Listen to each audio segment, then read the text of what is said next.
Dostoyevsky, Tolstoy y Chekhov no escribieron tratados académicos, pero exploraron las preguntas fundamentales de la existencia humana con una profundidad que ningún sistema filosófico había alcanzado. La libertad, el sufrimiento, la muerte, el sentido de la vida no eran conceptos abstractos, sino experiencias vividas por personajes de carne y hueso. Dostoyevsky había descubierto algo perturbador. El ser humano desea la libertad, pero no soporta las consecuencias de esa libertad terrible. En la leyenda del Gran Inquisidor, Cristo regresa y la Iglesia lo arresta por traer libertad. La humanidad prefiere la seguridad del pan garantizado que la libertad angustiante de elegir. Su frase más famosa resume todo: si Dios no existe, todo está permitido. Pero esta libertad absoluta no libera, destruye. Tolstoy rechazó las explicaciones metafísicas abstractas que no cambian la vida concreta. El sentido de la vida no está en las teorías filosóficas, sino en la forma de vivir cotidianamente. En La muerte de Iván Ilich, un hombre que vivió correctamente según las normas sociales muere en una angustia terrible, porque solo en la agonía comprende que vivió para la apariencia, nunca para sí mismo auténticamente. Chekhov fue el más radical de los tres. No ofreció respuestas ni consuelos metafísicos. Sus personajes hablan constantemente pero no se comunican, cada uno encerrado en su mundo. En Las tres hermanas repiten que irán a Moscú, pero nunca van. El deseo se disuelve en palabras. La tragedia no nace del exceso, sino de la parálisis silenciosa. Las vidas transcurren sin colapso, sin decisión, sin ruptura. El tiempo devora todo sin violencia. El hombre del subsuelo grita desde su rincón oscuro que prefiere el capricho absurdo antes que la razón, que lo calcula como una máquina previsible. Este grito desesperado condensa la intuición central de Dostoyevsky sobre la libertad humana, que contradice frontalmente la idea ilustrada de que la libertad conduce naturalmente al progreso moral mediante la educación y las instituciones racionales. Cuando el ser humano es plenamente libre, no elige automáticamente el bien calculado, sino que pone a prueba sus propios límites precisamente porque puede hacerlo sin que nada externo lo detenga, excepto las consecuencias que él mismo debe asumir. La Ilustración prometió que una vez eliminadas las cadenas externas que oprimen la humanidad, surgirá naturalmente la armonía social mediante los individuos autónomos que eligen racionalmente el bien común. Rousseau creía que el hombre nace bueno, pero la sociedad lo corrompe. Los utilitaristas calculaban el placer y el dolor, esperando que los humanos maximicen la felicidad colectiva. Los socialistas imaginaban que transformar las estructuras económicas produciría automáticamente el hombre nuevo sin las contradicciones internas. Todas estas teorías presuponen que la libertad es esencialmente racional y benéfica cuando se elimina la opresión externa. El autor rechaza radicalmente esta fe optimista, mostrando que la libertad expone las contradicciones internas que ninguna norma externa puede resolver jamás porque están inscritas en la estructura misma del ser humano. El hombre liberado no se vuelve automáticamente racional, sino que descubre su capacidad de elegir contra la razón simplemente para afirmar su voluntad libre. Puede destruir su propia felicidad por el puro placer de demostrar que nadie controla sus decisiones. Esta irracionalidad no es un defecto corregible mediante la educación, sino una característica constitutiva de la libertad auténtica que incluye necesariamente la posibilidad de la autodestrucción. El hombre desea ser libre, pero simultáneamente no soporta las consecuencias de esa libertad terrible que lo condena a decidir constantemente sin las garantías externas que lo protejan. Quiere la libertad teóricamente, pero prácticamente busca refugiarse en las normas, las autoridades y los sistemas que le quiten la responsabilidad de elegir perpetuamente. Esta ambivalencia no es una simple cobardía superable mediante el coraje, sino una tensión permanente entre el deseo de autonomía y el deseo de seguridad que caracteriza la condición humana sin una resolución posible. La angustia nace del hecho de que nada lo detiene salvo él mismo frente al abismo de las posibilidades infinitas. Kierkegaard había descrito esta angustia como el vértigo de la libertad que mira hacia el abismo sintiendo simultáneamente la atracción y el terror. Dostoyevsky radicaliza esta intuición, mostrando que la angustia no es una patología psicológica transitoria, sino la condición existencial permanente del ser libre que no puede escapar de sí mismo, delegando sus decisiones en otros, sin renunciar simultáneamente a su humanidad. Los personajes demuestran empíricamente esta estructura mediante las conductas que las teorías racionalistas no pueden explicar coherentemente. Raskolnikov mata sin la necesidad económica real, probando una idea abstracta sobre el derecho del superhombre. El hombre del subsuelo rechaza el amor de Lisa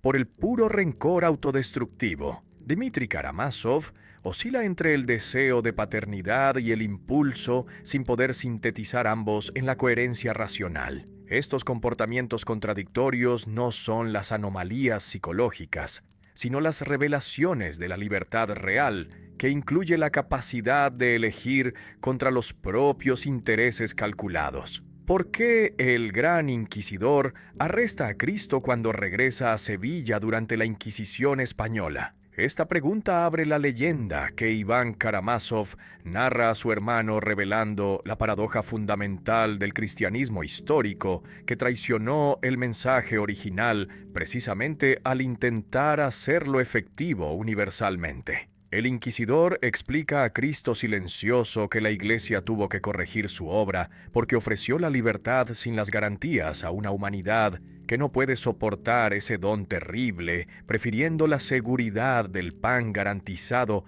antes que la angustia de elegir constantemente. Cristo ofreció la libertad absoluta, rechazando las 3 tentaciones del demonio en el desierto que representaban los caminos más efectivos para conquistar la humanidad. Rechazó convertir las piedras en pan, negándose a resolver el problema material mediante el milagro. Rechazó lanzarse del templo, despreciando el espectáculo que impresiona las masas mediante el misterio. Rechazó los reinos del mundo, renunciando al poder político mediante la autoridad. Estas 3 renuncias preservaban la libertad humana, pero condenaban el cristianismo al fracaso masivo, porque solo unos pocos elegirían libremente el camino difícil, sin las recompensas tangibles inmediatas. La Iglesia histórica cambió la libertad por el milagro, el misterio y la autoridad que tranquilizan a las masas, proporcionando las certezas que eliminen la angustia de decidir perpetuamente.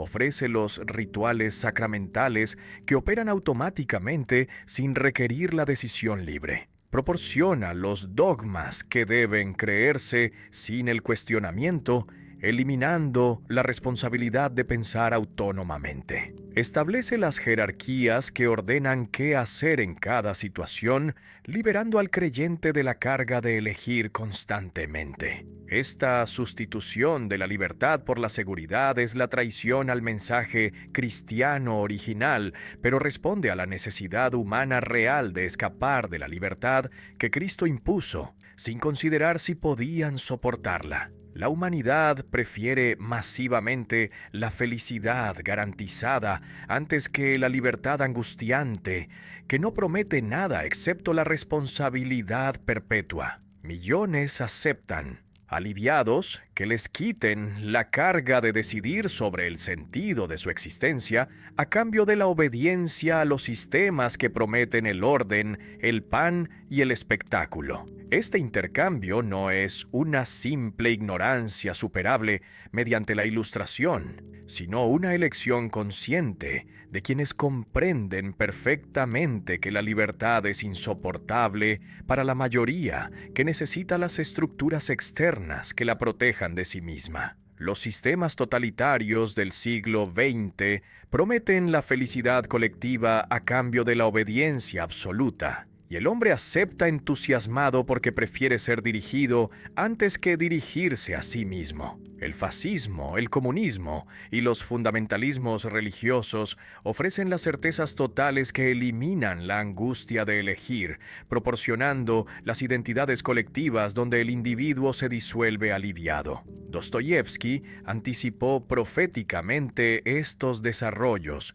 mostrando que no son las desviaciones accidentales, sino las realizaciones de la tendencia humana profunda de huir de la libertad hacia cualquier autoridad que prometa la seguridad. Cristo permanece silencioso durante toda la explicación del inquisidor, sin rebatir los argumentos que reconoce como válidos descriptivamente. Al final solo besa al anciano sin palabras, porque no puede negar que la Iglesia tiene razón empíricamente sobre lo que la humanidad realmente quiere. Este silencio es más elocuente que cualquier argumento, porque admite la paradoja irresoluble. Cristo ofreció la libertad, pero la humanidad no la puede soportar sin la ayuda estructural que simultáneamente la niega. El autor revela mediante esta leyenda que el ser humano pide la libertad retóricamente, pero secretamente la teme y la rechaza,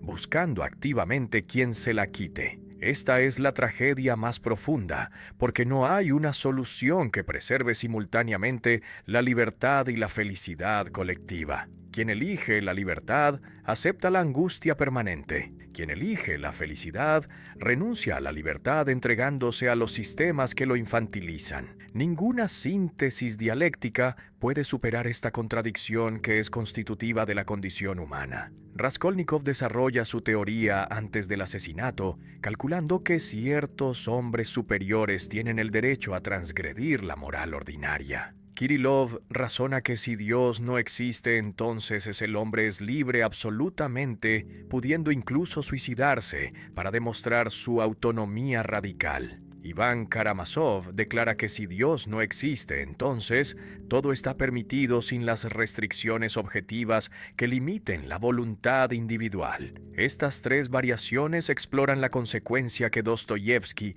considera inevitable de la negación de Dios. No la liberación moral ilustrada, sino el colapso de toda la fundamentación ética que deje al hombre como el juez absoluto sin la apelación posible. La negación de Dios no produce automáticamente una moral autónoma ilustrada como esperaban los racionalistas, que imaginaban las leyes morales evidentes por sí mismas sin necesitar la fundamentación teológica. Kant intentó fundamentar la moral en la razón pura práctica sin Dios, pero el autor muestra que esta fundamentación es ilusoria porque la razón sin Dios puede justificar cualquier acción mediante los argumentos que suenan coherentes formalmente. Si no hay un legislador divino, entonces las leyes morales son las convenciones humanas modificables, según la conveniencia, sin la objetividad que las respalde más allá del consenso temporal.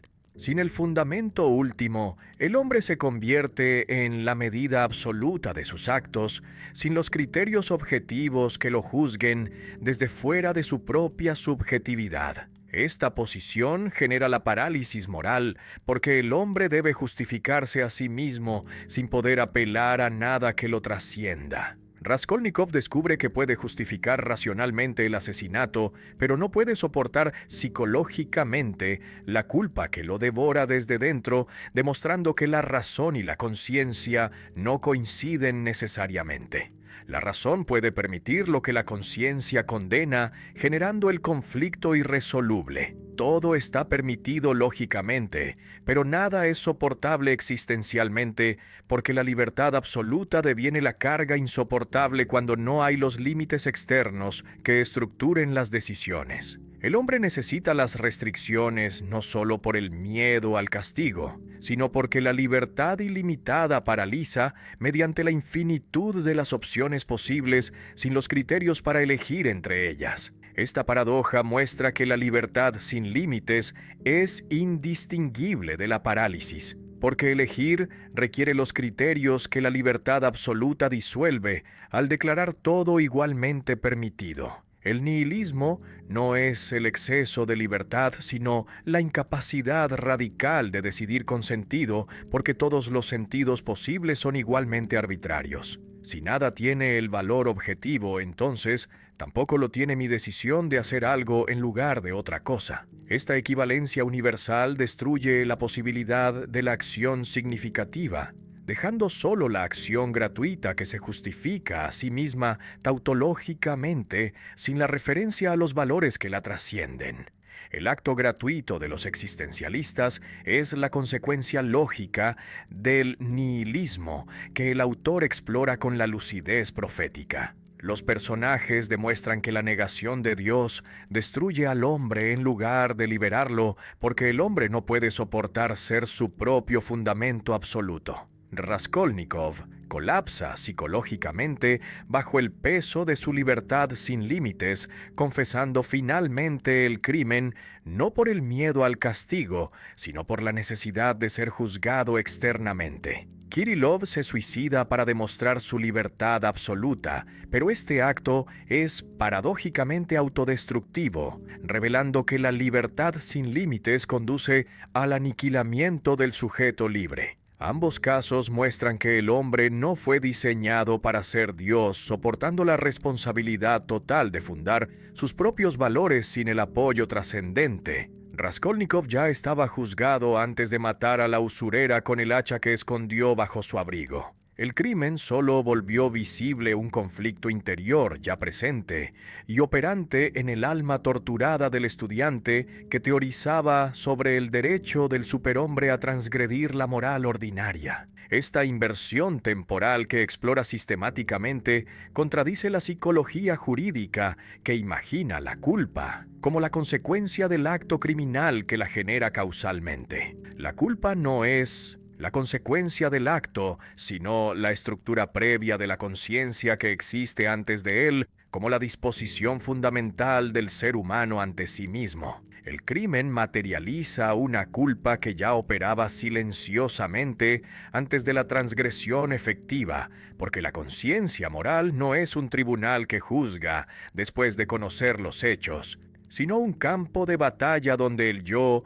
se desdobla constantemente anticipando el juicio. El personaje se observa a sí mismo planeando el asesinato, sintiéndose simultáneamente juez y acusado, sin poder unificar estas perspectivas contradictorias en una síntesis coherente. Esta división no es una patología psicológica curable, sino la estructura constitutiva de la autoconciencia, que no puede coincidir consigo misma sin la distancia reflexiva que la separe internamente. El doble interior representa la división radical del ser humano consigo mismo, sin la posibilidad de una síntesis que elimine la tensión permanente. Goliathkin en el doble es perseguido por su réplica exacta que hace todo lo que él reprime. Iván Karamazov conversa con el diablo que es la proyección de su propio pensamiento, negando simultáneamente su autonomía. Stavrogin en Los demonios multiplica sus máscaras sin encontrar nunca un yo auténtico debajo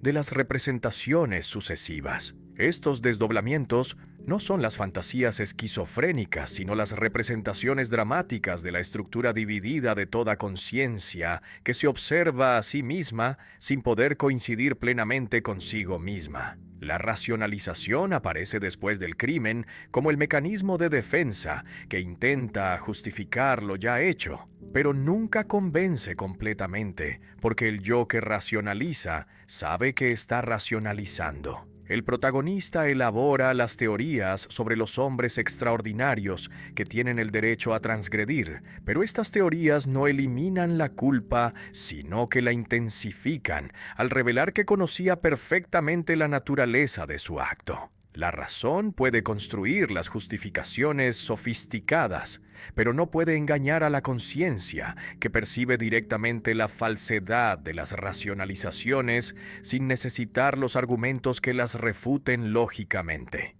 La conciencia no es un tribunal justo, que aplica las leyes imparcialmente, sino un campo de batalla donde las fuerzas contradictorias luchan sin un árbitro neutral que decida definitivamente. No hay una instancia superior dentro del yo que pueda juzgar imparcialmente el conflicto entre el deseo y la norma, entre el impulso y la restricción, entre la afirmación y la negación. Esta ausencia de síntesis es la tragedia de la conciencia moderna, que ha perdido los fundamentos externos sin lograr los fundamentos internos que los reemplacen eficazmente, proporcionando la estabilidad psicológica. El personaje intenta ser Napoleón transgrediendo la moral ordinaria, pero descubre que no puede soportar psicológicamente ser el juez absoluto de sus propios actos. La teoría del superhombre colapsa ante la realidad de la culpa, que no se puede eliminar mediante los argumentos racionales que la declaren irracional. Esta culpa no es el producto de la educación religiosa, que internalizó las prohibiciones arbitrarias, como pensaba Freud, sino la estructura antropológica fundamental que revela la imposibilidad del hombre de coincidir consigo mismo sin la distancia que lo divida internamente, constituyéndolo como la autoconciencia. ¿Qué descubre Raskolnikov en la cárcel siberiana que no podía descubrir en su cuarto de estudiante, desarrollando las teorías sobre el superhombre? El sufrimiento no es un accidente psicológico, ni un castigo pedagógico que corrige mediante el dolor, sino la experiencia que revela la verdad del ser, exponiendo las dimensiones que el confort permitía ocultar exitosamente. Esta función reveladora del sufrimiento contradice las antropologías optimistas que ven el dolor como un mal puro que debe eliminarse, sin reconocer que puede tener el valor cognitivo, descubriendo las verdades inaccesibles al pensamiento abstracto que opera desde la comodidad protegida. El sufrimiento rompe las ilusiones construidas por el ego, que se protege mediante las racionalizaciones que justifican sus acciones, evitando el enfrentamiento con la verdad interior. Sin sufrimiento, el ser humano permanece superficial, viviendo en la superficie de sí mismo, sin descender a las profundidades donde habitan los conflictos fundamentales que las defensas psicológicas mantienen reprimidos. El dolor físico y psicológico perfora estas defensas, obligando al contacto directo con las realidades que el confort permitía ignorar cómodamente mediante las distracciones que ocupan la atención, evitando la reflexión profunda. El dolor obliga al enfrentamiento con la verdad interior que el confort permitía evitar indefinidamente mediante las actividades que llenan el tiempo sin tocar las cuestiones fundamentales sobre el sentido de la existencia. El protagonista podía teorizar abstractamente sobre el crimen mientras vivía en su cuarto estrecho, pero el sufrimiento posterior lo obligó a enfrentar la realidad concreta de haber destruido una vida humana. Esta concreción del dolor es su valor, porque elimina la distancia abstracta que permite teorizar sin comprometerse existencialmente con las consecuencias reales de las ideas que se profesan verbalmente. La redención no nace de una virtud equilibrada que se cultiva gradualmente mediante la educación moral, sino del colapso total de todas las justificaciones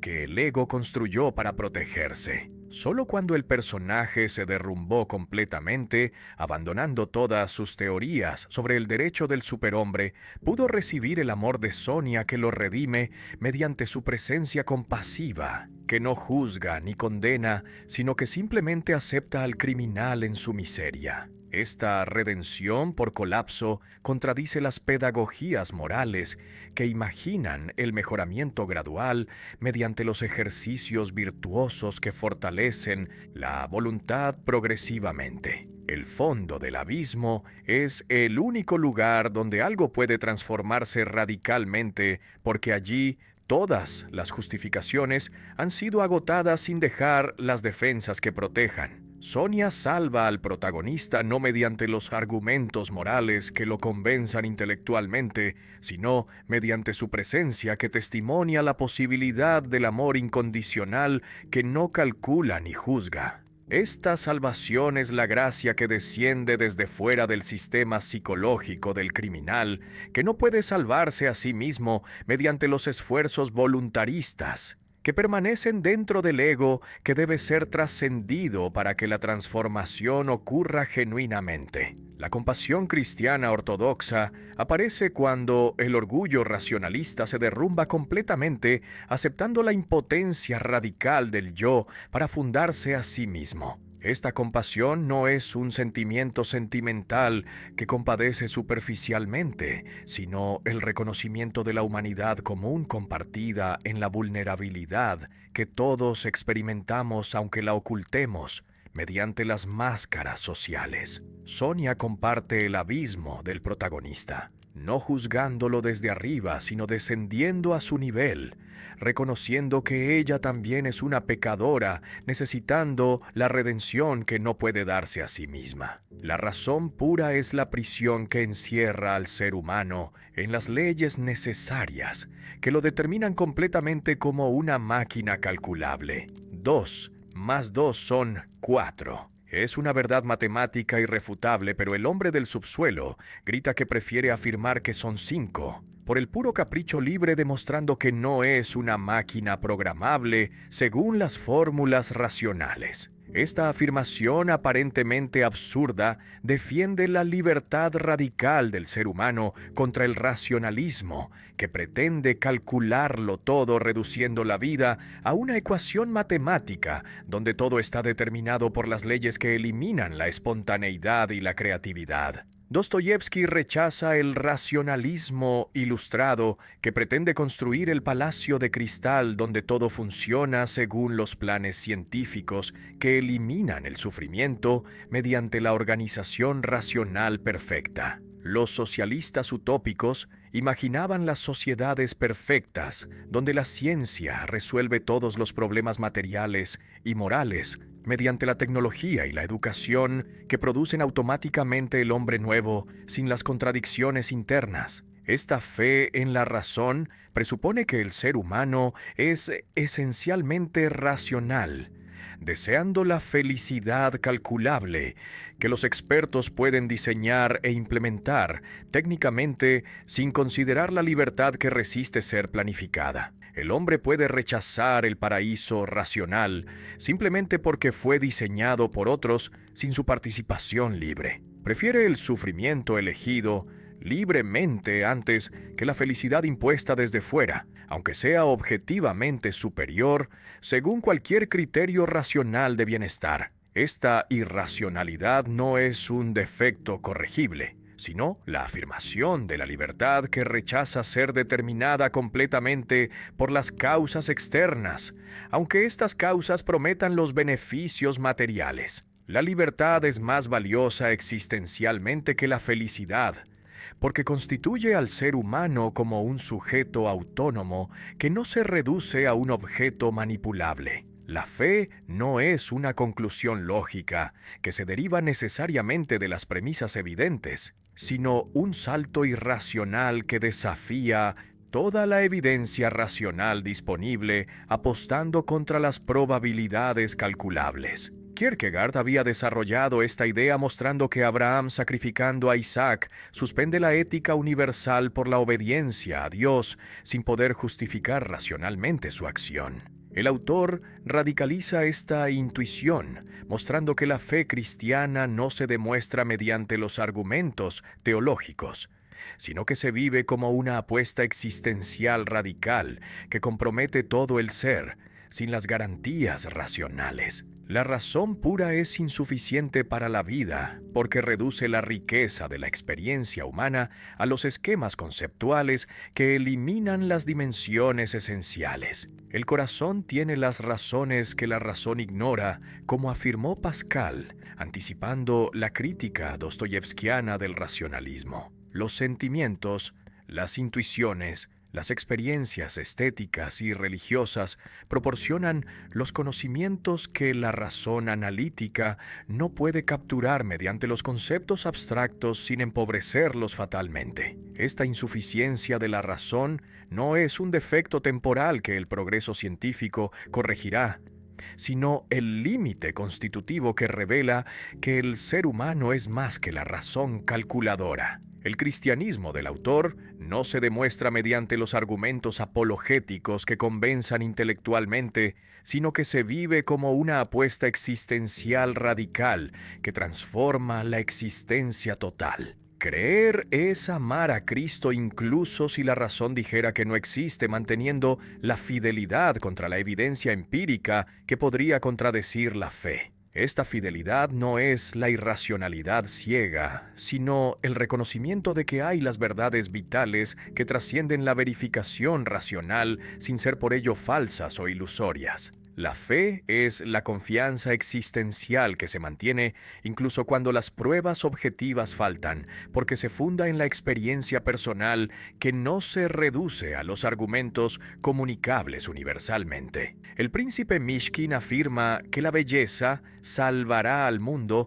pronunciando una frase enigmática que condensa la visión estética y teológica de Dostoyevsky sobre la redención. Esta belleza no se refiere a la estética decorativa que adorna las superficies sin transformar los interiores, ni al arte burgués que entretiene sin comprometer existencialmente. Se refiere a la belleza como la manifestación de lo divino que irrumpe en la realidad caída, transfigurándola mediante la gracia que desciende verticalmente desde lo alto, sin ser un producto de las fuerzas históricas inmanentes que operen horizontalmente. El ícono ortodoxo no representa a Cristo mediante las técnicas pictóricas que copian las apariencias naturales, sino que presenta la realidad transfigurada por la gracia, revelando las dimensiones invisibles al ojo natural. La perspectiva inversa del ícono, donde las líneas convergen hacia el espectador, en lugar de alejarse hacia un punto de fuga, simboliza que lo divino se dirige hacia nosotros, desde la imagen, en lugar de que nosotros lo observemos objetivamente desde fuera. Esta inversión técnica expresa teológicamente la estructura de la revelación que viene desde fuera del mundo, penetrándolo sin ser producida por él. La belleza verdadera desarma la violencia y el cinismo sin los argumentos racionales que convenzan intelectualmente. Su presencia pacífica, mediante el impacto directo que transforma, sin las mediaciones conceptuales que expliquen cómo opera. El príncipe desactiva las situaciones violentas simplemente estando presente con su pureza, que contrasta radicalmente con la corrupción circundante. Esta presencia no es una estrategia calculada que manipula, sino la emanación natural de un ser que permanece íntegro sin dividirse internamente entre la máscara social y la realidad interior. El personaje es el idiota santo que el autor opone al superhombre nietzscheano como la alternativa cristiana a la afirmación del poder. Su pureza revela la corrupción del mundo por contraste sin necesitar denunciarla explícitamente mediante los discursos morales. Los otros se sienten incómodos ante él porque su presencia funciona como un espejo que refleja sus propias corrupciones sin que los acuse verbalmente. Esta función reveladora de la santidad es pasiva porque no actúa, sino que simplemente es dejando que los otros se vean reflejados en su pureza. La santidad no es una virtud heroica que se conquista mediante los esfuerzos ascéticos, sino un don que se recibe gratuitamente sin merecerlo. El príncipe no eligió ser santo mediante las disciplinas espirituales que lo perfeccionaran gradualmente. Simplemente permanece en el estado de la inocencia original que los otros perdieron al corromperse mediante el contacto con el mundo. Esta diferencia entre la santidad como don y la virtud como logro es central en la teología ortodoxa, que enfatiza la gracia sobre las obras sin negar que las obras fluyen naturalmente de la gracia recibida. La belleza es la teofanía donde el rostro de Cristo atraviesa la realidad caída, redimensionándola desde dentro sin destruirla. No es una invasión violenta que aniquila lo existente, imponiendo un orden completamente nuevo, sino una transformación que eleva lo que ya existe, llevándolo a su plenitud oculta. El mundo no es la pura corrupción que debe ser destruida, sino la creación caída, que conserva las trazas de su origen divino, esperando ser restaurada mediante la gracia que desciende cuando encuentra la receptividad que la acoge sin resistencia. El príncipe testimonia esta posibilidad, mostrando que otro modo de existir es posible aunque sea extremadamente raro en un mundo dominado por la voluntad de poder que Dostoyevsky rechaza como el camino equivocado que conduce al nihilismo destructor. Tolstói alcanzó la cima del éxito literario, social y económico, conquistando el reconocimiento universal como uno de los escritores más importantes de su época. Poseía una inmensa propiedad agrícola, una familia numerosa, una posición aristocrática y una fama que se extendía por toda Europa, celebrando sus novelas monumentales. Pero precisamente en ese momento de máximo triunfo mundano, cayó en una crisis existencial devastadora que lo llevó al borde del suicidio porque descubrió que el éxito externo no proporciona el sentido interno cuando la vida cotidiana contradice la conciencia moral profunda. Esta contradicción biográfica es filosóficamente significativa, porque demuestra que el sentido de la vida no está en las teorías metafísicas abstractas que explican el cosmos, ni en los logros sociales que proporcionan el reconocimiento externo. El sentido está en la forma de vivir cotidianamente, actuando con la coherencia entre lo que se piensa, lo que se dice y lo que se hace, sin separar artificialmente estas dimensiones mediante la hipocresía que permite teorizar una cosa mientras se practica la contraria. El autor vivía como un aristócrata, explotando los campesinos mientras escribía las novelas que denunciaban la injusticia social. Esta incoherencia lo destruía interiormente, anulando el valor de sus logros literarios, que parecían vacíos cuando se comparaban con su práctica vital contradictoria. La angustia surge cuando la vida cotidiana contradice la conciencia moral profunda, generando la disonancia que no se puede ignorar indefinidamente mediante las distracciones que ocupan la atención evitando la reflexión. Tolstói intentó todas las distracciones disponibles para un aristócrata: la literatura, la casa, las relaciones sociales, los viajes, la familia. Ninguna funcionó porque todas eran externas sin tocar el problema fundamental que era interior, requiriendo la transformación radical de la forma de vivir, y no simplemente los cambios superficiales de las actividades que mantienen intacta la estructura básica de la existencia. No es el mundo el que pierde el sentido como si el sentido fuera una propiedad objetiva que las cosas poseen independientemente. Es el individuo que vive incoherentemente el que experimenta la pérdida de sentido, porque su vida no tiene una dirección unificada, sino que se dispersa en las actividades contradictorias que se anulan mutuamente sin producir la unidad. El mundo permanece neutro sin el sentido intrínseco, esperando que cada individuo le otorgue el sentido mediante la forma en que vive, eligiendo los valores que orientan las decisiones concretas cotidianas. La filosofía verdadera comienza en la conducta diaria que materializa los valores profesados, y no en los sistemas especulativos que construyen las teorías abstractas sin transformar la vida del filósofo. Un filósofo que teoriza sobre la justicia mientras explota a sus trabajadores es un impostor que usa la filosofía como el entretenimiento intelectual sin comprometerse existencialmente con las verdades que profesa verbalmente. Esta crítica al filosofar académico es radical porque exige la coherencia total entre el pensamiento y la vida, eliminando la distancia que permite teorizar cómodamente sin asumir las consecuencias prácticas de las ideas defendidas. La confesión narra su crisis con la honestidad brutal, describiendo cómo el éxito mundano lo llevó al borde del suicidio por la falta de sentido que ningún logro externo podía proporcionar. Esta sinceridad contrasta con las autobiografías que ocultan las crisis presentando las vidas coherentes que nunca existieron. El autor expone su vacío existencial precisamente en el momento de máximo triunfo mundano, mostrando que el sentido no se compra con el éxito ni se hereda con la posición social, sino que debe conquistarse mediante la transformación radical que alinee la vida con la conciencia moral, sin las componendas que permitan vivir cómodamente mientras se predica la austeridad. Iván Ilich vivió correctamente según las normas sociales, cumpliendo todos los requisitos que la sociedad aristocrática rusa del siglo XIX exigía a sus miembros respetables.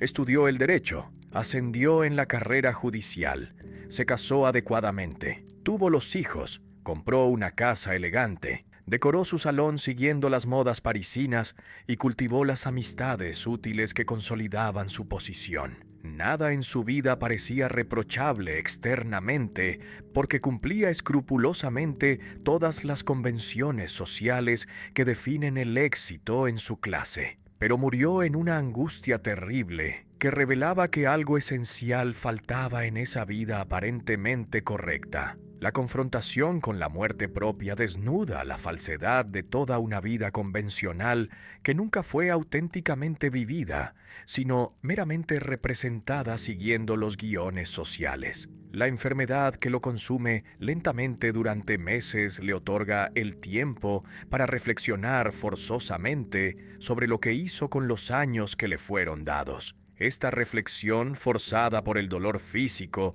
que no permite las distracciones, revela progresivamente que nunca vivió para sí mismo auténticamente, sino siempre para otros, cumpliendo las expectativas externas sin preguntarse qué quería él realmente más allá de lo que su posición social exigía. Solo en la agonía formula la pregunta crucial que evitó durante décadas. ¿He vivido bien entonces? ¿Por qué esto es tan horrible? Si su vida fue correcta según todos los criterios sociales disponibles, entonces su muerte debería ser tranquila como la culminación natural de una existencia bien empleada. Pero la muerte se presenta como el horror absoluto que desmiente retrospectivamente el valor de todo lo vivido. Esta contradicción entre la corrección externa de la vida y el horror de la muerte revela que los criterios sociales de éxito no coinciden con los criterios existenciales de autenticidad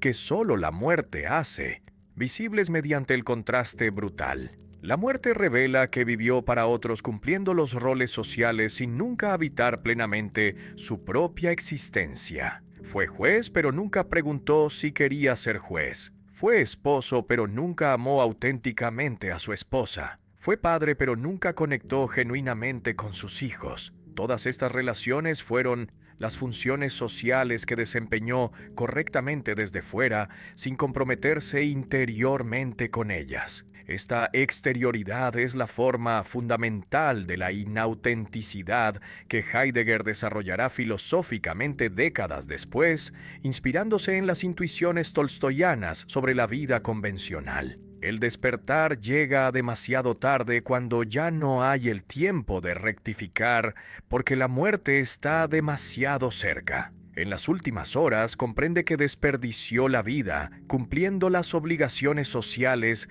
sin vivir nunca auténticamente para sí mismo. Esta comprensión final es simultáneamente liberadora y devastadora. Liberadora porque finalmente ve la verdad que evitó durante décadas. Devastadora porque ya no puede hacer nada con esa verdad, excepto morir con la conciencia dolorosa de haber perdido la única vida que tenía disponible para vivir. La muerte es la maestra radical que enseña lo esencial cuando ya no hay el tiempo de rectificar, porque el tiempo se agotó definitivamente. El personaje aprende en 3 meses de agonía lo que no aprendió en 50 años de vida convencional. Esta desproporción temporal es la tragedia. Necesitamos toda una vida para aprender que la estamos desperdiciando, pero este aprendizaje llega cuando ya no queda la vida que vivir auténticamente. Tolstói no ofrece el consuelo metafísico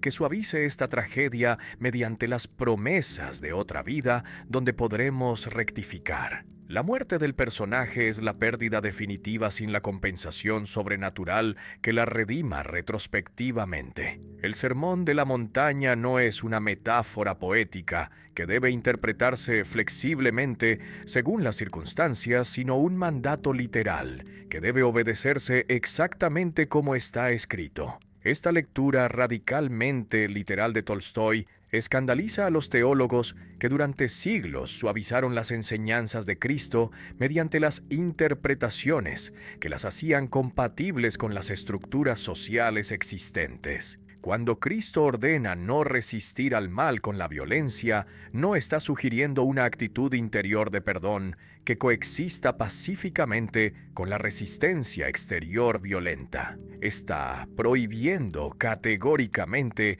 toda forma de resistencia violenta, incluyendo la defensa personal, la guerra justa y la pena de muerte que las iglesias cristianas históricas justificaron sistemáticamente traicionando el mensaje original. Para el autor, la fe no se identifica con la teología dogmática que construye los sistemas especulativos sobre la Trinidad, la transubstanciación o la predestinación. La fe es la práctica coherente que vive según el sermón de la montaña sin las componendas que permitan mantener el confort burgués mientras se profesa verbalmente el cristianismo. Un cristiano que posee las propiedades, paga los impuestos que financian los ejércitos y jura la lealtad al Estado que ejecuta a los criminales, es un impostor que usa el nombre de Cristo para enmascarar su adhesión a los valores completamente opuestos a los que Cristo enseñó explícitamente. El cristianismo no es creer correctamente mediante la adhesión intelectual a las proposiciones teológicas aprobadas por los concilios eclesiásticos. Es vivir según el Sermón de la Montaña, literalmente sin buscar las excepciones que permitan evadir los mandatos incómodos. Amar a los enemigos significa exactamente eso. Actuar benevolentemente hacia quienes nos odian sin esperar la reciprocidad. No acumular los tesoros en la tierra significa renunciar a la propiedad privada que genera la desigualdad. No juzgar significa abstenerse completamente de condenar a otros, reservando el juicio exclusivamente para uno mismo, que es el único que puede transformar. No resistir al mal con la violencia debe tomarse en serio, eliminando todas las formas de la coerción física, incluyendo las que el Estado ejerce legítimamente según las teorías políticas convencionales. Esta enseñanza de Cristo es la más radical y la más ignorada sistemáticamente porque contradice frontalmente las estructuras sociales que todos aceptamos como naturales e inevitables. El autor insiste en que esta enseñanza no es un ideal utópico inalcanzable, sino un mandato práctico que debe obedecerse inmediatamente sin esperar que las condiciones sociales cambien primero, facilitando su implementación. Tolstói influye decisivamente en Gandhi, que desarrolla la estrategia política de la no violencia activa, inspirándose directamente en esta lectura radical del cristianismo. Gandhi demuestra empíricamente que la no resistencia violenta no es la pasividad cobarde, sino la forma superior de resistencia que desarma al opresor moralmente, exponiéndolo a sí mismo, sin proporcionarle las excusas que justifiquen su violencia. La independencia de la India mediante los métodos no violentos valida históricamente la intuición tolstoyana de que el Sermón de la Montaña es la política revolucionaria práctica y no la simple ética personal individual. Los dogmas teológicos sirven para justificar la incoherencia moral, permitiendo que los cristianos vivan como los paganos mientras profesan verbalmente el cristianismo. Las iglesias traicionaron a Cristo cuando bendijeron los ejércitos, acumularon las riquezas y ejercieron el poder político violento, contradiciendo frontalmente todo lo que Cristo enseñó sobre la renuncia al poder, la pobreza voluntaria y el rechazo absoluto de la violencia. Esta traición no es accidental, sino sistemática, porque el cristianismo literal es incompatible con cualquier sociedad organizada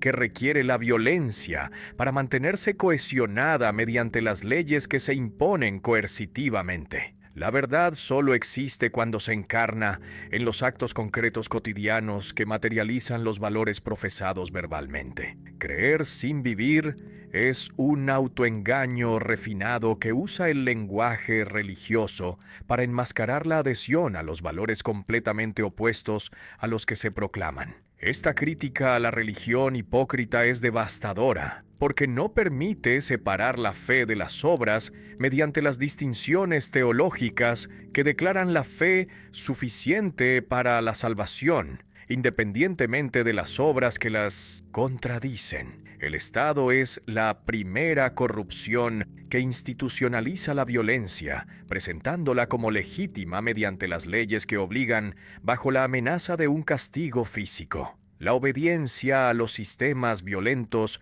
no absuelve a nadie de la responsabilidad moral, porque cada individuo responde personalmente por sus actos sin poder delegar en las autoridades que ordenan. El soldado que mata en la guerra no es inocente porque obedece las órdenes, sino que es culpable porque ejecuta voluntariamente los actos que sabe moralmente prohibidos. Esta responsabilidad individual irreductible contradice las teorías políticas que absuelven a los ciudadanos que obedecen las leyes democráticamente establecidas. La guerra es la violencia masiva organizada que las sociedades glorifican mediante los monumentos, las ceremonias y las narraciones heroicas que ocultan la brutalidad real. El autor participó en la guerra de Crimea, conociendo, por la experiencia directa, el horror que los relatos patrióticos enmascaran sistemáticamente. Los soldados no son los héroes, sino las víctimas,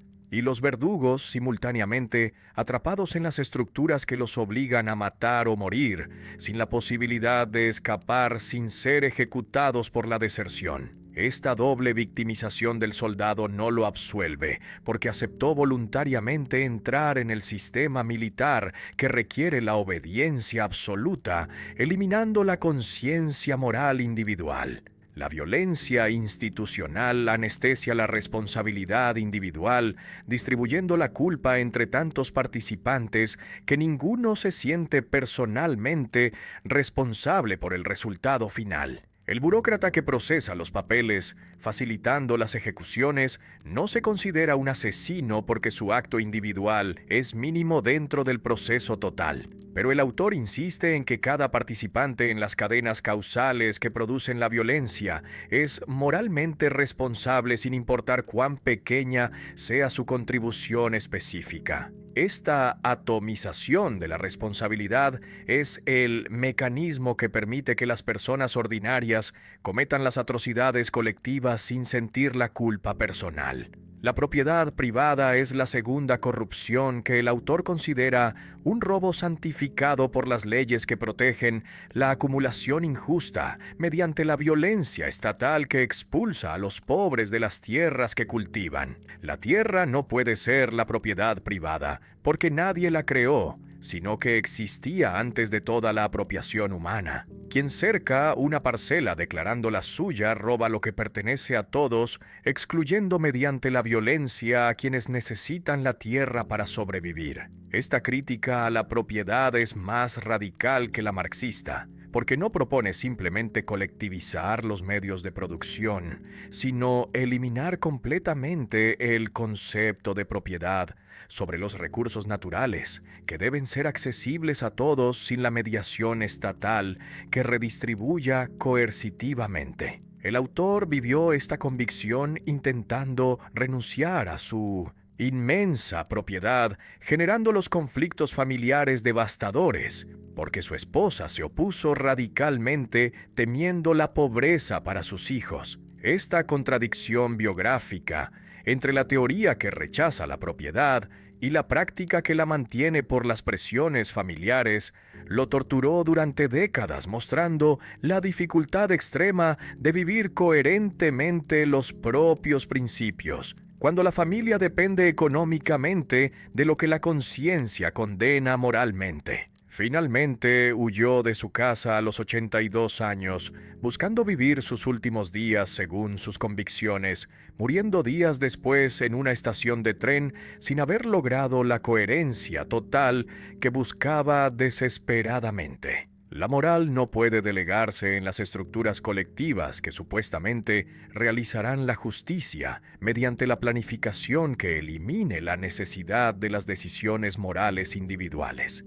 La justicia comienza en el individuo concreto que actúa coherentemente, sin esperar que las instituciones cambien primero, facilitando la vida moral. Esta prioridad del individuo sobre las estructuras contradice tanto el conservadurismo, que sacraliza las instituciones existentes, como el revolucionarismo, que espera que las nuevas instituciones produzcan automáticamente el hombre nuevo, sin la transformación moral individual previa. El autor propone el anarquismo cristiano, que rechaza tanto el Estado como la Iglesia institucional, porque ambos son las estructuras de poder que corrompen inevitablemente. Solo la conciencia individual guiada por el sermón de la montaña y la comunidad libre de los individuos que se asocian voluntariamente sin la coerción pueden realizar el cristianismo auténtico. Este anarquismo no es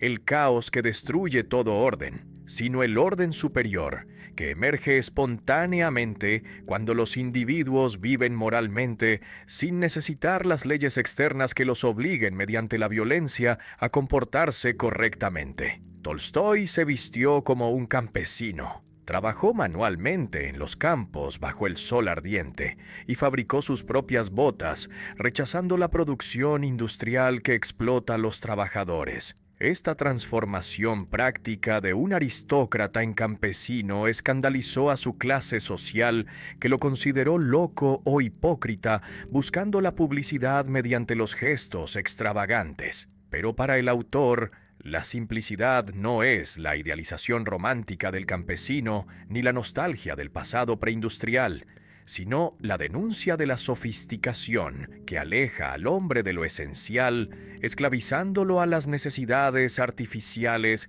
que requieren los sistemas de producción que oprimen a las mayorías. La vida simple es la crítica existencial y moral que expone cómo la complejidad moderna vacía el sentido, multiplicando los medios sin clarificar los fines. Cuanto más compleja es la vida mediante las tecnologías que prometen facilitar la existencia más frágil, se vuelve su sentido, porque el exceso de medios oculta la pregunta sobre los fines últimos que justifican toda esa actividad frenética. Un aristócrata que necesita 30 sirvientes para mantener su estilo de vida no es más libre que los sirvientes que lo sostienen. Es un esclavo de las necesidades artificiales que creó y que ahora lo obligan a mantener las estructuras opresivas para satisfacerlas. Cuanto más se posee, más vulnerable se vuelve la existencia, porque la pérdida amenaza constantemente. El rico que teme perder su fortuna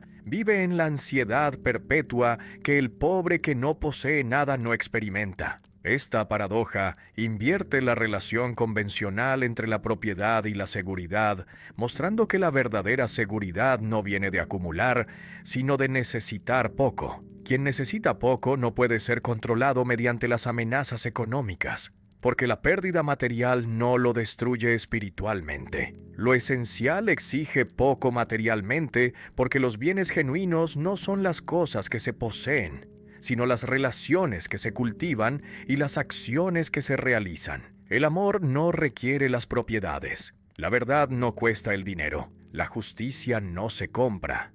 La amistad no depende de los lujos. Estas realidades esenciales son accesibles a todos sin importar su posición económica, demostrando que la riqueza material es irrelevante para lo que realmente importa. Pero la sociedad moderna invierte esta jerarquía valorando los medios materiales sobre los fines espirituales, generando las vidas materialmente ricas pero espiritualmente vacías. La simplicidad es la liberación, porque quien necesita poco no puede ser comprado ni controlado mediante los incentivos económicos que condicionan la obediencia. Los sistemas de poder dominan mediante la dependencia económica que obligan a los individuos a obedecer para mantener su nivel de vida. Reducir las necesidades a lo esencial elimina esta dependencia, restaurando la autonomía moral que permite actuar según la conciencia, sin calcular las consecuencias económicas de la desobediencia. Esta libertad mediante la renuncia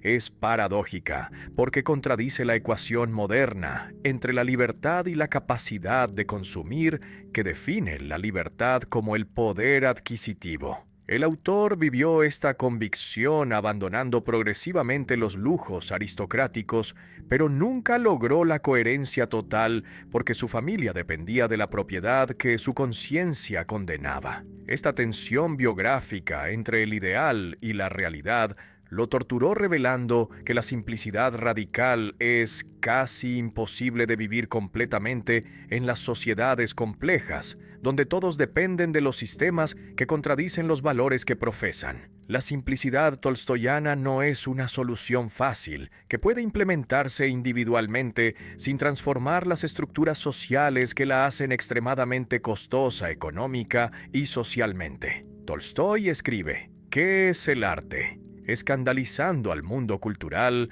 al declarar que la mayoría del arte llamado grande es falso y corrupto. Esta declaración provocativa ataca los fundamentos de la estética burguesa, que celebra las obras complejas accesibles apenas a las élites educadas, ignorando las masas que no comprenden las referencias culturales sofisticadas. El arte verdadero comunica los sentimientos morales que unen a los seres humanos en la fraternidad, sin requerir la educación especializada que decodifique los significados ocultos mediante los análisis que solo los expertos dominan. El arte aristocrático burgués comunica las sensaciones refinadas que solo una élite comprende mediante los códigos culturales que requieren años de la formación especializada. La ópera italiana, la pintura impresionista y la literatura simbolista son los productos de clase que excluyen deliberadamente a las mayorías mediante la complejidad que funciona como el marcador de estatus social. Esta exclusión no es accidental, sino constitutiva del arte burgués, que busca distinguirse de las expresiones populares afirmando su superioridad mediante la inaccesibilidad que solo los iniciados pueden penetrar correctamente. El arte debe ser accesible al campesino que trabaja la tierra con sus manos sin haber estudiado la historia del arte en las universidades. Si una obra no conmueve al campesino, entonces no es arte, sino el entretenimiento de clase que sirve para consolidar las jerarquías sociales mediante la distinción cultural. Esta tesis radical invierte la jerarquía estética convencional que considera el arte popular inferior al arte culto que requiere la sofisticación para apreciarse correctamente. El autor afirma que el arte popular es superior precisamente por su accesibilidad que permite la comunicación universal sin las mediaciones académicas. La belleza formal sin el contenido moral es vacía porque la forma separada del contenido se vuelve un simple virtuosismo técnico que impresiona sin transformar. El esteticismo que celebra la forma pura independiente de cualquier mensaje moral es el síntoma de la decadencia cultural que revela las sociedades que perdieron los valores comunes, refugiándose en los juegos formales que no comprometen existencialmente. Una sociedad sana produce el arte que comunica los valores compartidos, uniendo a los individuos. Una sociedad decadente produce el arte que solo comunica las sensaciones privadas de los artistas aislados, que hablan solo para otros artistas igualmente aislados. Esta posición radical escandaliza porque el autor rechaza a Shakespeare considerándolo sobrevalorado por las razones de clase. Rechaza la ópera como el espectáculo absurdo donde los adultos disfrazados cantan en lugar de hablar naturalmente. Rechaza incluso su propia obra temprana como Guerra y Paz, declarándola el arte corrupto que solo la aristocracia puede apreciar. Esta autocrítica es coherente con su conversión moral, que lo obliga a repudiar todo lo que contradiga sus nuevos principios, incluyendo las obras que le dieron la fama mundial, consolidando su posición en la élite cultural europea. El arte auténtico comunica los sentimientos simples pero profundos que todos los seres humanos comparten, independientemente de su educación o clase social. El amor, la compasión, la indignación ante la injusticia y la alegría ante la belleza natural son los sentimientos universales que el arte puede comunicar directamente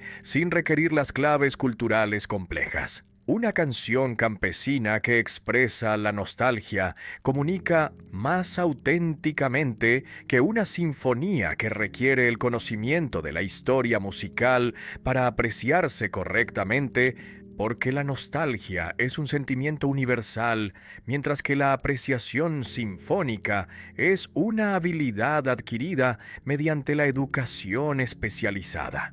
Las tres hermanas se sientan en el salón de su casa provincial repitiendo como un mantra que iremos a Moscú, que volveremos a la capital donde todo tiene sentido. Olga, Masha e Irina proyectan hacia ese futuro imaginario toda la plenitud que falta en el presente gris que transcurre sin los acontecimientos en una ciudad donde nada sucede, excepto el paso del tiempo que erosiona lentamente las esperanzas. Pero nunca van a Moscú. El deseo se disuelve en las palabras que se repiten durante años, sin traducirse en las acciones concretas que lo materialicen. Chekhov no ofrece las respuestas metafísicas ni morales, explicando por qué las hermanas no van. El mundo no se revela justificando su opacidad, simplemente continúa indiferente a los deseos que formula sin cumplir. Las personas hablan constantemente, llenando el silencio con las palabras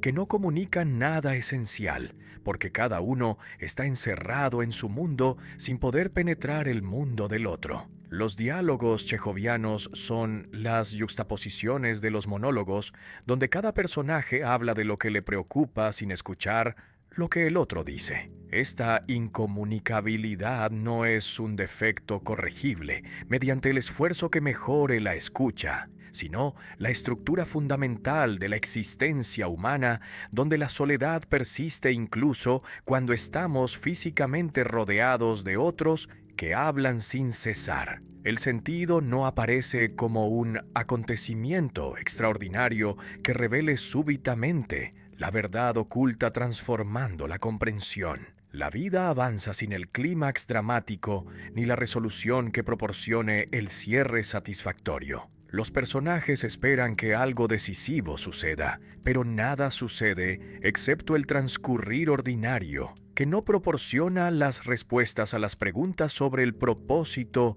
de la existencia. Esta ausencia de clímax contradice las estructuras narrativas tradicionales que prometen las revelaciones finales, donde todo adquiere el sentido retrospectivamente. El autor rechaza esta promesa mostrando las vidas que terminan sin haber encontrado el sentido esperado. La ausencia de respuesta no es un defecto que las futuras obras corregirán, proporcionando las explicaciones que el autor omitió. Es la respuesta misma sobre la condición humana que vive sin las garantías de que el sentido exista, esperando ser descubierto. La pregunta por el sentido puede no tener la respuesta, porque quizás no hay un sentido objetivo inscrito en la realidad, sino solo los sentidos parciales que cada individuo construye provisoriamente sin poder universalizarlos. Esta posibilidad aterradora es lo que los personajes enfrentan sin el consuelo metafísico que los proteja. Chekhov observa sin juzgar, dejando que la vida se muestre tal como es, sin intervenir mediante los comentarios morales que orienten la interpretación. La compasión aparece en la aceptación de lo humano sin el heroísmo que infle artificialmente las capacidades reales. Los personajes no son los héroes trágicos que caen desde las grandes alturas ni los villanos que encarnan el mal. Son las personas ordinarias atrapadas en los deseos postergados indefinidamente sin el drama que justifique el aplazamiento. Esta ordinariedad es más devastadora que la tragedia heroica porque no ofrece la compensación de la grandeza que redime el sufrimiento mediante su intensidad excepcional. El tío Vania trabaja durante décadas administrando la propiedad de su cuñado, el profesor, creyendo que sirve a un gran hombre. Cuando descubre que el profesor es mediocre su vida entera, pierde el sentido retrospectivamente. Pero esta revelación no genera la acción heroica, sino solo la desesperación impotente que se expresa mediante un intento fallido de asesinato que ni siquiera logra ejecutarse competentemente. Después de este fracaso, el personaje regresa al trabajo rutinario que odiaba, sin que nada haya cambiado, excepto la pérdida definitiva de las ilusiones que hacían soportable la rutina. ¿Cómo se pierde todo sin que nada dramático suceda? La tragedia no nace del exceso de pasión, ni de la caída súbita desde la grandeza, sino de la parálisis silenciosa que impide actuar cuando todavía hay el tiempo. Las vidas transcurren sin el colapso visible, sin la decisión que rompa la inercia y sin la ruptura que obligue al cambio. Nada sale mal espectacularmente, pero nada sucede que transforme la dirección. Esta estagnación es más terrible que la catástrofe porque no ofrece el alivio del final definitivo, sino solo la continuación indefinida de lo mismo, erosionando lentamente las posibilidades hasta agotarlas completamente. El tiempo es el verdadero antagonista en las obras de Chekhov, porque actúa sin la intención y sin la violencia, pero destruye todo inexorablemente. No necesita conspirar ni atacar directamente. Simplemente transcurre neutralmente mientras los personajes postergan las decisiones, esperando que las circunstancias mejoren, facilitando las elecciones difíciles. Pero las circunstancias nunca mejoran, porque el tiempo que pasa deteriora las oportunidades que no se aprovecharon cuando estaban disponibles. El aplazamiento constante no preserva las opciones, sino que las destruye mediante el simple paso del tiempo que las vuelve progresivamente inaccesibles. El aplazamiento constante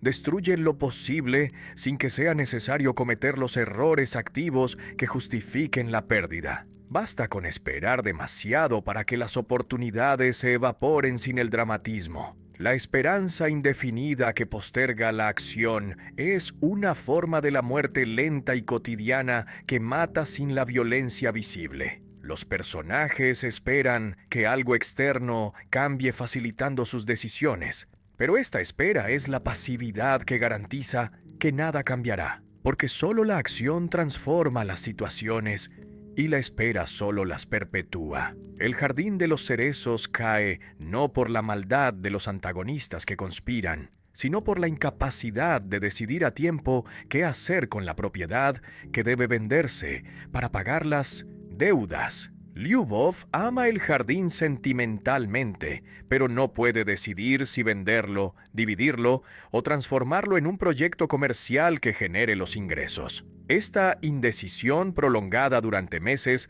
agota el tiempo disponible hasta que el jardín se subasta automáticamente, siendo comprado por Lopagin, el antiguo siervo que propone talar los cerezos construyendo las casas de veraneo rentables. La pérdida no es un castigo por el pecado moral, sino la consecuencia mecánica de no decidir cuando la decisión era todavía posible. Lopagin no es un villano que roba la propiedad mediante el engaño. Es un hombre práctico que propone las soluciones concretas que la familia rechaza, porque contradicen el sentimentalismo que prefiere perder todo antes que transformar el jardín que simboliza el pasado aristocrático. Esta preferencia por la pérdida total antes que la transformación pragmática revela que los personajes valoran más los símbolos que las realidades materiales, condenándose a la ruina por la fidelidad a los valores obsoletos que ya no pueden sostenerse económicamente en el mundo moderno,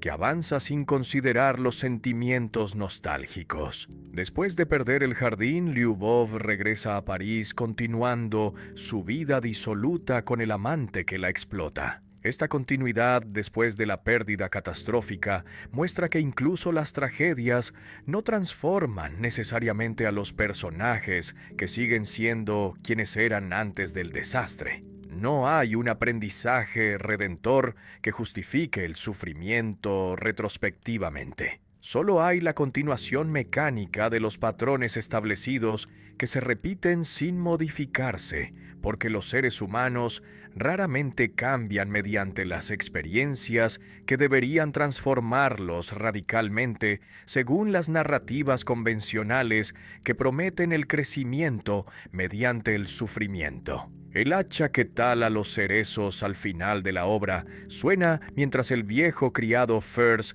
queda olvidado en la casa cerrada, muriendo probablemente solo. Este detalle final concentra la visión chejoviana de la tragedia como el abandono inadvertido más que como la catástrofe heroica. El personaje dedicó su vida a servir a la familia que lo olvida cuando se va. No hay la maldad en este olvido, sino el simple descuido que revela cuán poco importan los individuos en el flujo impersonal de los acontecimientos que continúan sin registrar las pérdidas individuales que son significativas solo para quien las padece directamente. Los héroes trágicos caen desde las alturas gloriosas, proporcionando el espectáculo que compensa el sufrimiento mediante la grandeza. Chejov rechaza esta compensación mostrando las personas comunes atrapadas en los deseos postergados sin la gloria que redima su mediocridad. No hay los héroes ni los villanos en sus obras, sino los individuos ordinarios que viven sin la intensidad, sin la urgencia y sin la presencia plena en lo que hacen. Esta ausencia de heroísmo no es un defecto artístico, sino una elección deliberada que revela la vida como transcurre realmente para las mayorías que no protagonizan los dramas excepcionales, sino las rutinas que se repiten monótonamente. La mediocridad no es moral, sino existencial, porque describe las vidas que transcurren sin comprometerse plenamente con nada. Los personajes trabajan sin la vocación, aman sin la pasión y esperan sin la esperanza real, transformándose en algo concreto. Esta tibieza existencial es más devastadora que la maldad activa, porque la maldad al menos manifiesta la intensidad vital, mientras que la mediocridad es la muerte en vida donde el ser humano funciona biológicamente sin habitar auténticamente su existencia. Continúan respirando, comiendo y durmiendo, pero han dejado de vivir en el sentido de estar presentes en lo que hacen. La banalidad del cotidiano no oculta lo esencial, sino que lo revela en su forma más pura y desnuda sin las distorsiones heroicas. Las conversaciones triviales sobre el clima, las quejas repetitivas sobre el trabajo y las especulaciones ociosas sobre el futuro no son la superficie que oculta las profundidades, sino la realidad misma de las vidas que transcurren sin los eventos significativos que justifiquen las narrativas dramáticas. El autor no promete que bajo la superficie banal se ocultan las profundidades trágicas esperando ser reveladas.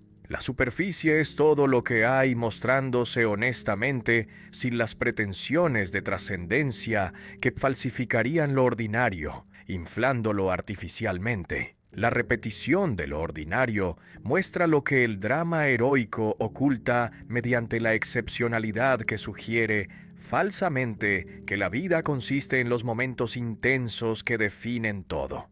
Pero la vida real consiste principalmente en la repetición de las rutinas que no definen nada porque son demasiado ordinarias para constituir la identidad. Levantarse, desayunar, trabajar, cenar, dormir y repetir esta secuencia durante décadas sin las variaciones significativas es lo que constituye la mayoría de las vidas humanas. Chekhov honra esta ordinariedad sin pretender que oculta los dramas reprimidos, esperando explotar dramáticamente. La mayor tragedia no es morir trágicamente en la batalla, el suicidio o la catástrofe, sino no haber vivido plenamente nunca. Los personajes mueren sin haber sido lo que podrían haber sido porque postergaron indefinidamente la decisión de vivir auténticamente, esperando que las condiciones mejoraran, facilitando la plenitud. Esta postergación perpetua es la verdadera muerte porque impide que la vida se realice mientras todavía hay el tiempo. Morir habiendo vivido plenamente es menos trágico que sobrevivir décadas sin haber habitado genuinamente la propia existencia. El tedio no es un vacío superficial que puede llenarse mediante los entretenimientos que ocupen el tiempo. Es la condición existencial que revela la ausencia de un sentido, impuesto desde fuera, que organice automáticamente la vida otorgándole la dirección. El mundo moderno quitó los sentidos tradicionales proporcionados por la religión, la tradición y la comunidad sin proporcionar los reemplazos equivalentes. Los individuos deben construir sus propios sentidos, pero la mayoría no puede porque la construcción de sentido requiere las capacidades que la educación moderna no cultiva sistemáticamente. Quedan suspendidos en el vacío, esperando que algo externo les diga qué hacer con sus vidas. Un médico rural conversa con un paciente lúcido internado en el manicomio de la sala número 6, descubriendo progresivamente que el loco ve las verdades que el cuerdo evita sistemáticamente. El paciente Gromov declara que la sociedad es una prisión donde todos están encerrados, obedeciendo las normas que nadie justifica racionalmente. La normalidad es la locura institucionalizada que nadie cuestiona, porque cuestionarla expone al riesgo de ser declarado anormal, siendo excluido de la sociedad que castiga la disidencia mediante los diagnósticos psiquiátricos que legitiman la reclusión forzada. El médico Ragin inicialmente se distancia protectivamente, afirmando que él es cuerdo, mientras que el paciente es loco, manteniendo la frontera segura que separa ambas categorías. Esta distinción es necesaria porque su identidad profesional depende de poder distinguir claramente entre la cordura y la locura, aplicando los criterios objetivos que justifiquen los diagnósticos. Pero las conversaciones progresivas erosionan esta frontera, mostrando que las distinciones psiquiátricas son más frágiles de lo que creía, protegiendo su propia estabilidad psicológica, mediante la certeza de que él está del lado correcto de la línea divisoria. El paciente argumenta que la libertad es una ilusión, porque todos están sometidos a las fuerzas que no controlan, obligándolos a comportarse según las normas que interiorizaron sin examinar críticamente. Los que viven fuera del manicomio creen ser libres, pero obedecen mecánicamente las expectativas sociales sin darse cuenta de que son los prisioneros de las estructuras invisibles más efectivas que los muros físicos que encierran a los internos oficiales. La locura es ver esta verdad demasiado claramente sin poder seguir fingiendo que la normalidad es la libertad. La frontera entre la cordura y la locura se disuelve cuando el médico comienza a cuestionar públicamente las estructuras sociales que antes aceptaba sin reflexión. Sus colegas lo consideran progresivamente extraño, porque sus conversaciones ya no respetan los límites de lo que puede decirse sin generar la incomodidad. Las autoridades locales se alarman cuando el médico respetable empieza a hablar como el loco que visita diariamente. Esta transgresión de los límites discursivos aceptables lo marca como peligroso porque amenaza el consenso que mantiene estable el orden social mediante la exclusión de las voces disidentes. El personaje termina internado en la misma sala número 6 que visitaba profesionalmente, descubriendo que el paso de médico a paciente no requiere la locura objetiva, sino solo la percepción social de que ha cruzado los límites que no deben cruzarse. Los mismos colegas que lo respetaban ahora lo diagnostican como paranoico, justificando el internamiento que lo silencia efectivamente. Esta inversión brutal revela que la psiquiatría no distingue objetivamente entre la cordura y la locura, sino que etiqueta como locura la disidencia que cuestiona demasiado radicalmente las estructuras de poder que la psiquiatría protege mediante los diagnósticos que legitiman la exclusión. La lucidez sobre la condición humana es peligrosa, porque quien ve demasiado claro no puede continuar participando en las ficciones colectivas que hacen soportable la vida social. El paciente ve que la vida es el sufrimiento, sin el propósito redimidor. El médico descubre que las instituciones que administra son arbitrarias sin la justificación racional última. Esta visión clara los aísla, porque la mayoría necesita no ver para poder continuar funcionando sin colapsar psicológicamente.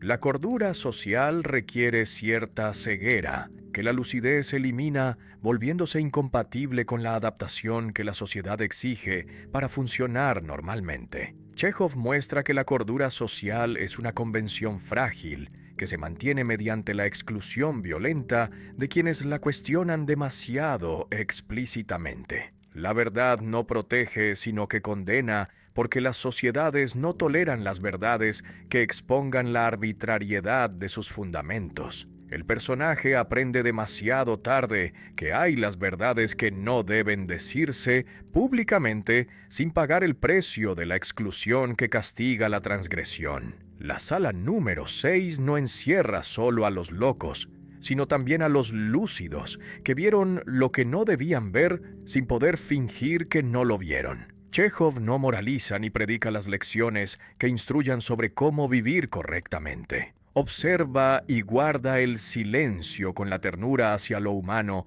que fracasa sin poder evitarlo completamente. El silencio expone más que cualquier discurso ético porque deja que la vida hable por sí misma sin intervenir mediante los juicios que orienten artificialmente la interpretación hacia las conclusiones predeterminadas. Esta abstención de juzgar no es el relativismo que considera todo igualmente válido, sino el respeto por la complejidad que resiste las simplificaciones morales que clasifican las conductas en las categorías rígidas de bien y mal. No hay una redención garantizada que compense retrospectivamente el sufrimiento, ni una condena explícita que castigue los errores mediante los desenlaces que distribuyan la justicia poética. Solo queda la vida tal como es sin las explicaciones metafísicas que la justifiquen ni las promesas teológicas que la rediman. Los personajes continúan viviendo después de las pérdidas,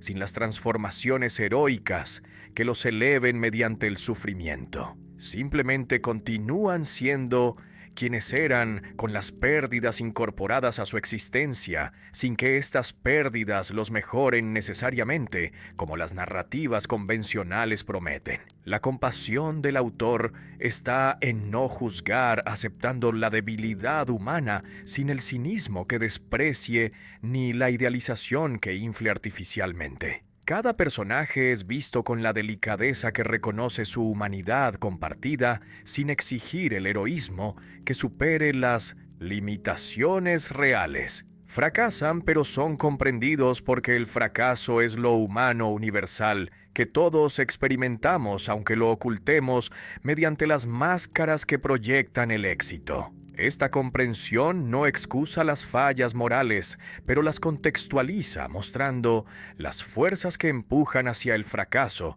sin determinarlo completamente. Cada personaje porta la dignidad irreducible, que persiste incluso en el fracaso más completo. Lyubov pierde el jardín pero mantiene su capacidad de amar, aunque este amor sea autodestructivo dirigiéndose hacia un hombre que la explota. Vanya descubre que desperdició su vida, pero continúa trabajando porque el trabajo proporciona la estructura que hace soportable la desesperación. Las tres hermanas no van a Moscú, pero continúan viviendo en la provincia, que odian sin suicidarse desesperadamente. Esta persistencia es el heroísmo cotidiano que el autor honra sin celebrarlo dramáticamente. Solo queda lo que cada uno hace con su vida, aceptando la responsabilidad silenciosa sin el consuelo metafísico que garantice que el esfuerzo tiene el sentido objetivo. Chekhov no promete que vivir auténticamente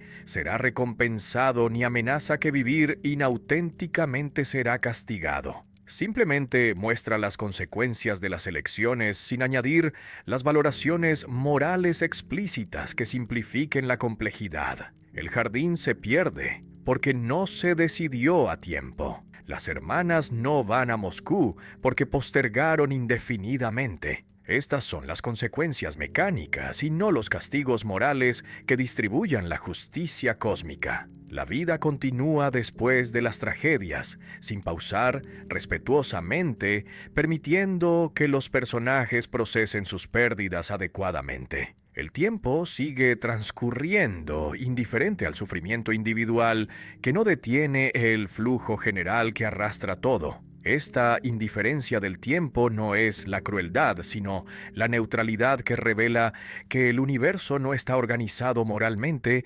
premiando las virtudes y castigando los vicios. Los buenos sufren tanto como los malos sin el patrón que justifique el sufrimiento mediante las culpas que lo merecen. Chekhov ofrece la honestidad brutal sobre la condición humana, sin endulzarla mediante los consuelos que falsifiquen la realidad. Esta honestidad es una forma de respeto porque trata a los lectores como los adultos capaces de soportar las verdades difíciles, sin necesitar la protección paternalista que oculte lo desagradable. La literatura que miente consoladoramente infantiliza, mientras que la literatura que dice las verdades duras reconoce la capacidad humana de enfrentar lo real sin colapsar necesariamente. El legado chejoviano es esta mirada compasiva que no juzga, pero tampoco absuelve, dejando que cada uno asuma su responsabilidad